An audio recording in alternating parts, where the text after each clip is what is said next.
Chant religieux, Cassina par les jeunes du port. On peut encore les applaudir, mesdames et messieurs, s'il vous plaît.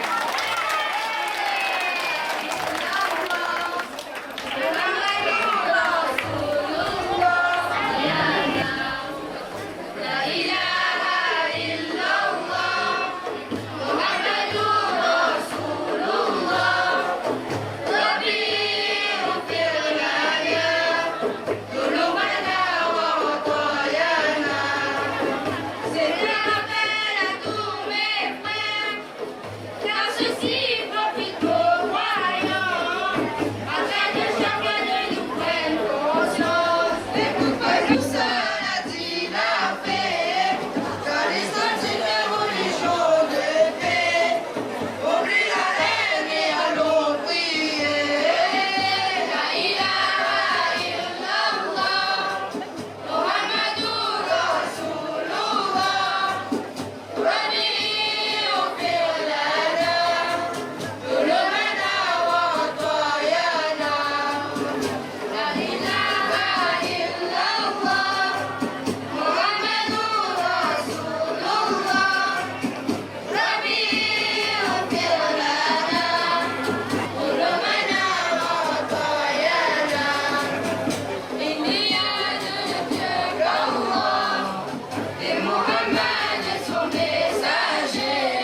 la grande Comore.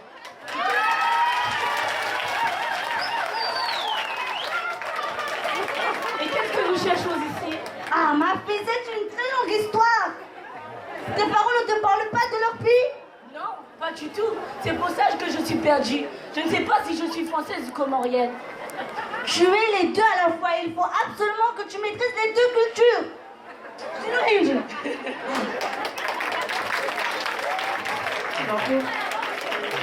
Et quelle est l'origine des habitants des Comores? les Comores, elles ont une histoire très tourmentée. Tous les peuples du monde y sont venus depuis des siècles. Et quels sont ces peuples?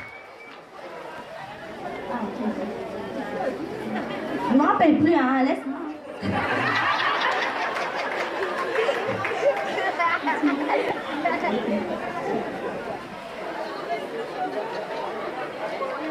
Depuis quand tu as commencé à voyager? Depuis très longtemps. À commencer par Zanzibar aux années 1920, puis vers Madagascar aux années 1940, ensuite La Réunion, puis la France. 135 ans de colonisation. Comment la France a-t-elle pu coloniser les îles? Un prince malgache nommé Andriana Soli s'était réfugié à Mayotte. Il a pu avoir les pouvoirs, quoi. Par la ruse, il a eu les pouvoirs. Après, la population de Mayotte s'était soulevée contre ce chrétien. Pour se protéger, il a vendu l'île à la France. Ça devient de plus en plus intéressant et je commence à comprendre un peu mieux mes origines. Ah, c'est bien. Comment tu t'appelles? Je m'appelle Comore. Ma fille, elle s'appelle Angleterre. Non, tu t'appelles vraiment comment? Staff, la chez nous, Henry. On va comment, c'est mou.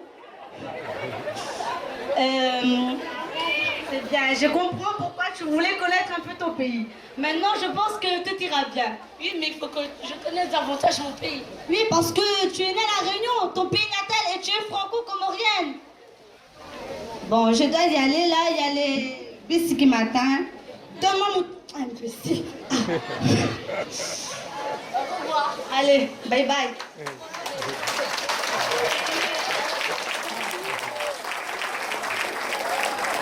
Excusez-moi, madame. Oui? Pourrais-je avoir vos coordonnées pour d'autres informations à Il venir? n'y a pas de problème. Mon numéro, c'est les 06 92 W 149. Allez, bonne chance, ma fille. Passe les salam à ta maman. Hein. Allez. Pièce de théâtre par l'association GYK. On peut les applaudir encore une fois bien fort, mesdames et messieurs.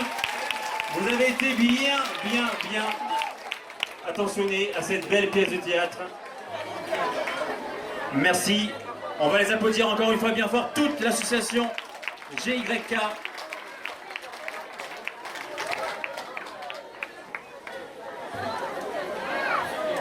Pour les amateurs et amatrices de théâtre, c'est un honneur de les avoir avec nous.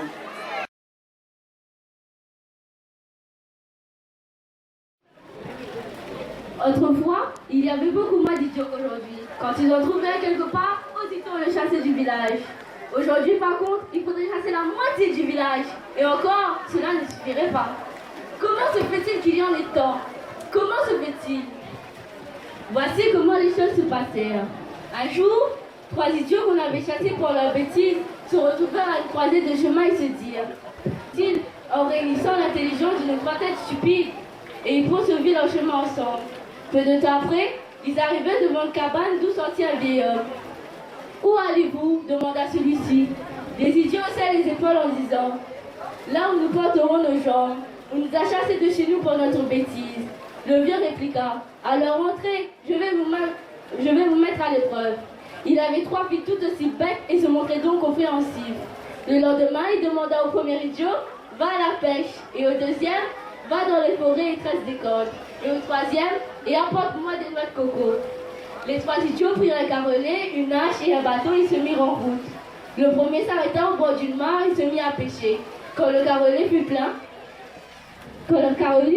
il eut tout d'un coup soif. Il rejeta tous les poissons dans l'eau et rentra boire à la maison.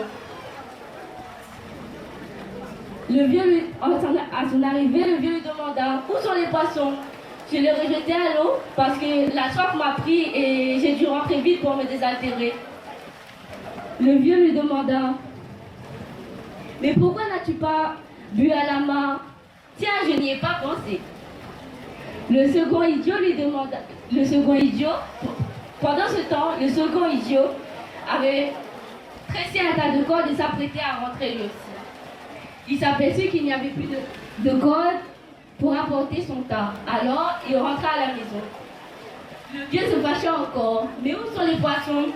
Mais tu ne pouvais pas attacher le tas de cordes avec l'une? Tiens, je n'y ai pas pensé. » Le troisième idiot grimpa sur un cocotier et montra à son bâton une noix de coco en disant « Tu vas jeter ces noix par terre, compris ?» Il descendit et commença à lancer son bâton, mais il ne fit tomber aucune noix. Lui aussi rentra à la maison bredouille et le vieux, une fois de plus, se fâcha. « Puisque tu étais sur le cocotier, pourquoi n'as-tu pas cueilli à la main? Tiens, je n'y ai pas pensé. » Le vieux se rendit compte qu'il ne pouvait rien faire avec les trois sots. Il les chassa de chez lui et leur donna les 3 filles pour femmes. Les 3 idiots et leurs femmes vécurent tant bien que mal. Il y eut des enfants aussi bêtes qu'eux. Et voilà.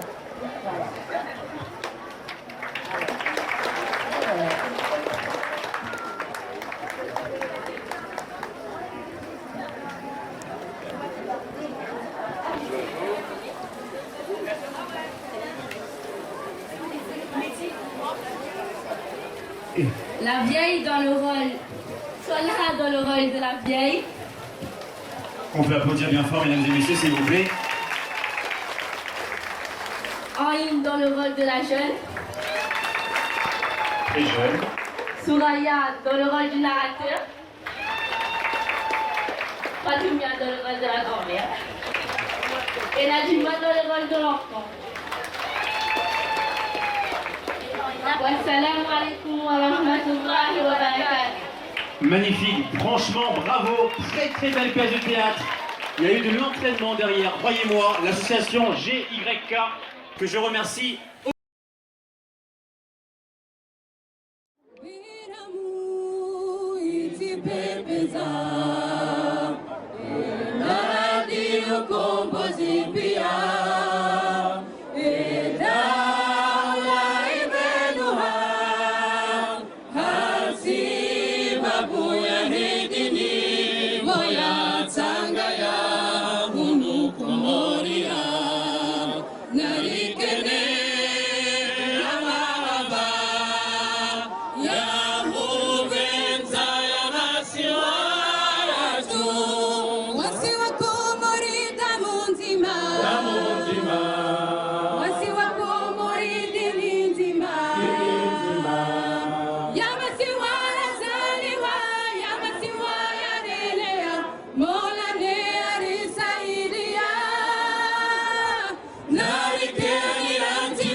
Mwani na gazi ja